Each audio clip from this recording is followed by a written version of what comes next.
और ये बड़ी खबर, बजट ब्रेकिंग थोड़ी देर में पेश होने जा रहा है। आपका बजट, हिंदुस्तान का बजट, हिंदुस्तान की आम जनता का बजट। निर्मला सीतारमण चौथी बार पेश करेंगी ये बजट, और ये बजट अपने आप में काफी अहम होगा ये माना जा रहा है, क्योंकि कोरोना काल में जो हालात खराब हुए, आर्थिक स्थिति बिगड़ी। बूस्टर बजट इसीलिए कहा जा रहा है कि हर वर्ग को, हर फील्ड को ये बूस्ट करेगा बजट। जैसा आपको समाचार 2 के भाग के माध्यम से पहले ही सूचित किया जा चुका है कि माननीय मंत्री जी द्वारा बजट प्रस्तुत किए जाने के पश्चात इसकी प्रतियां आपको मेंबर पोर्टल के माध्यम से उपलब्ध करा दी जाएगी। आपको यह भी सूचित किया जाता है कि माननीय वित्त मंत्री जी के बजट भाषण की प्रतियां हार्ड कॉपी के रूप में उपलब्ध कराई जाएगी। अतः बजट प्रस्तुत हो जाने के पश्चात सदस्य कृपया बजट भाषण की अपनी अपनी प्रति प्रकाशन फलक से ले सकते हैं। आइटम नंबर 1, माननीय मंत्री महोदय श्रीमती निर्मला सीतारमण जी।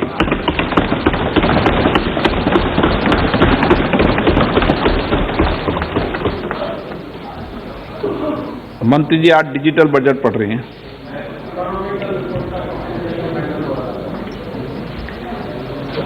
ऑनरेबल स्पीकर,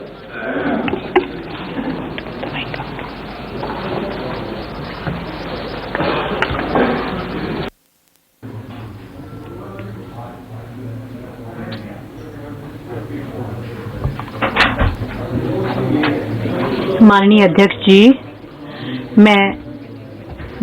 मैं 2022-23 के लिए बजट प्रस्तुत करती हूँ।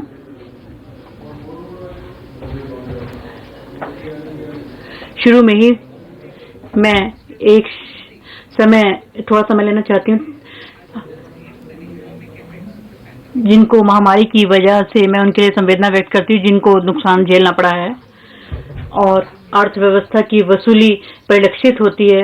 हमारी अर्थव्यवस्था जो है वो मजबूती से उभरी है। चालू वित्त वर्ष में 9.2% की दर से जो सभी अर्थव्यवस्थाएं हैं उसमें हमारी अर्थव्यवस्था भी का भी महत्वपूर्ण स्थान है। मैं मानती हूँ कि ओमिक्रॉन की हमने दंश झेल रहे हैं और इसके आगे जिस गति से और वैक्सीनेशन अभियान चलाया जा रहा है उससे काफी लाभ मिला है और इससे जो पिछले 2 वर्षों में काफी अधिक जो है सुधार हुआ है और हम इस चुनौती का सामना करने के लिए मजबूत स्थिति में हैं। मुझे पूरा विश्वास है कि सबके प्रयास से हम मजबूती से अपनी विकास यात्रा को जारी रखेंगे। माननीय अध्यक्ष जी, हम आजादी का अमृत महोत्सव मना रहे हैं और अमृत काल में प्रवेश कर चुके हैं। 25 वर्ष की लंबी यात्रा के बाद हम भारत 100 पर पहुंचेंगे। माननीय प्रधानमंत्री जी ने स्वतंत्रता दिवस के अपने भाषण में भारत 100 के दृष्टिकोण को निर्धारित किया है और अब हमारी सरकार का उद्देश्य अमृतकाल में निर्धारित लक्ष्य को प्राप्त करके उस दृष्टिकोण को पूरा करना है। अमृतकाल में निर्धारित लक्ष्य इस प्रकार हैं: सूक्ष्म आर्थिक स्तर, समग्र कल्याण पर जोर देते हुए व्यापक आर्थिक विकास में सहायता करना है, डिजिटल अर्थव्यवस्था, फिनेटेक, प्रौद्योगिकी समर्थित विकास, ऊर्जा परिवर्तन तथा जलवायु कार्य योजना को बढ़ावा देना है, सार्वजनिक पूंजी निवेश की सहायता से निजी निवेश आरंभ करने के प्रभावी चक्र से लोगों को निजी निवेश से सहायता उपलब्ध कराना है। वर्ष 2014 से हमारी सरकार नागरिकों, विशेष रूप से गरीबी तथा हाशिए पर रह रहे लोगों को सशक्त बनाने पर जोर देती रही है। इन उपायों से उन कार्यक्रमों को शामिल किया गया जिसमें लोगों को घर, बिजली, रसोई गैस तथा पानी मिला है। वित्तीय समावेशन तथा प्रत्यक्ष लाभ अंतरण को सुनिश्चित करने के लिए भी हमारे कार्यक्रम हैं। हम गरीबों की क्षमता को बढ़ाने के लिए सभी अवसरों का उपयोग करने के लिए प्रतिबद्ध हैं। हमारी सरकार मध्य वर्ग, जिनमें मध्यम आय के विभिन्न समूहों के व्यापक और विस्तृत वर्ग शामिल हैं, को उनकी इच्छा अनुसार अवसरों का उपयोग करने के लिए उन्हें आवश्यक माहौल उपलब्ध कराने के लिए निरंतर प्रयासरत है।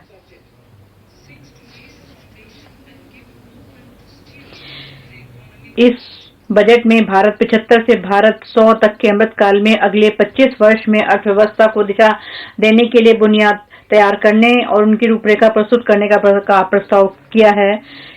इसमें 2021-22 के बजट में तैयार किए गए दृष्टिकोण को जारी रखा जाएगा। इसके मूलभूत सिद्धांत में वित्तीय विवरण, राजकोषीय स्थिति की पारदर्शिता शामिल है।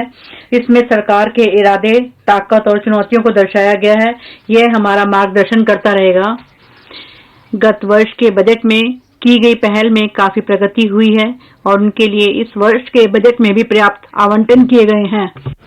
The strengthening of health infrastructure, स्वास्थ्य संबंधी बुनियादी सुविधाओं को सुदृढ़ बनाना, टीकाकरण कार्यक्रम को तेजी से आगे बढ़ाना, महामारी की मौजूदा लहर के प्रति राष्ट्रव्यापी प्रतिरोधक क्षमता स्पष्ट रूप से दिख रही है। आत्मनिर्भर भारत के दृष्टिकोण को प्राप्त करने के लिए 14 क्षेत्रों में उत्पादकता संबंध प्रोत्साहन को उत्साहवर्धक प्रतिक्रिया प्राप्त हुई है। इसमें 60 लाख नई नौकरी सृजित करने और अगले 5 वर्ष के दौरान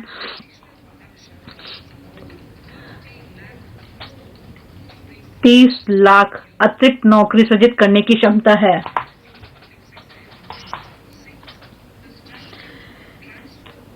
सार्वजनिक क्षेत्र के उद्यम संबंधी नई नीति लागू करने के संबंध में एयर इंडिया के रणनीतिक स्वामित्व हस्तांतरण का कार्य पूरा हो गया है।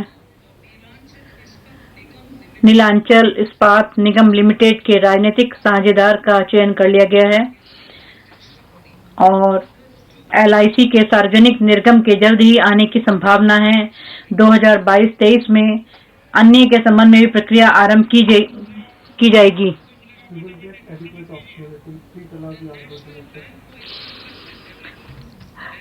राष्ट्रीय अवसंरचना वित्त पोषण विकास बैंक नेफेड और राष्ट्रीय आस्ती पुनर्निर्माण कंपनी ने अपना कार्य शुरू कर दिया है। माननीय अध्यक्ष जी, बजट 2021-22 में सार्वजनिक निवेश या पूंजीगत व्यय के प्रावधान में बहुत अधिक वृद्धि की व्यवस्था की गई थी। पूरे वर्ष के दौरान माननीय प्रधानमंत्री जी ने इसके क्रियान्वयन का मार्गदर्शन किया है। इससे हमारे आर्थिक उत्थान को अत्यधिक लाभ मिलता रहा है।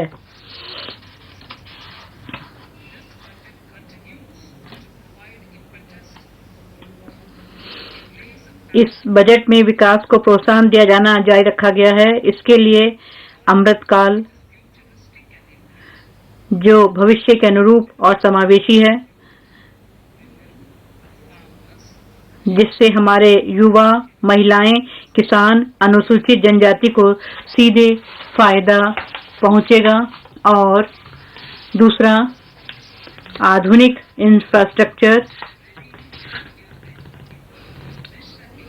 जो 100 सालों के भारत के लिए होगा और इससे बड़े सार्वजनिक निवेश समानांतर व्यवस्था की गई है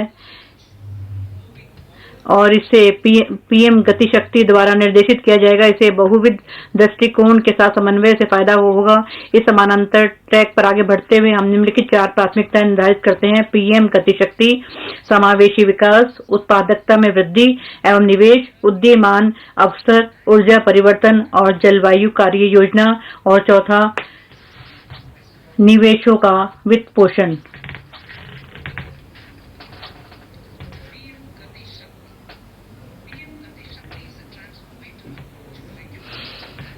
पीएम गति शक्ति आर्थिक वृद्धि और सतत विकास की दिशा में एक परिवर्तनकारी पद्धति है। इस पद्धति का संचालन नमस्कार, मैं हूं मानक गुप्ता।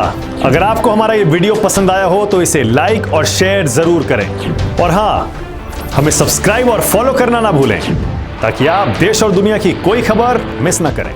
तो जुड़े रहिए हमारे साथ और देखते रहिए न्यूज़ 24।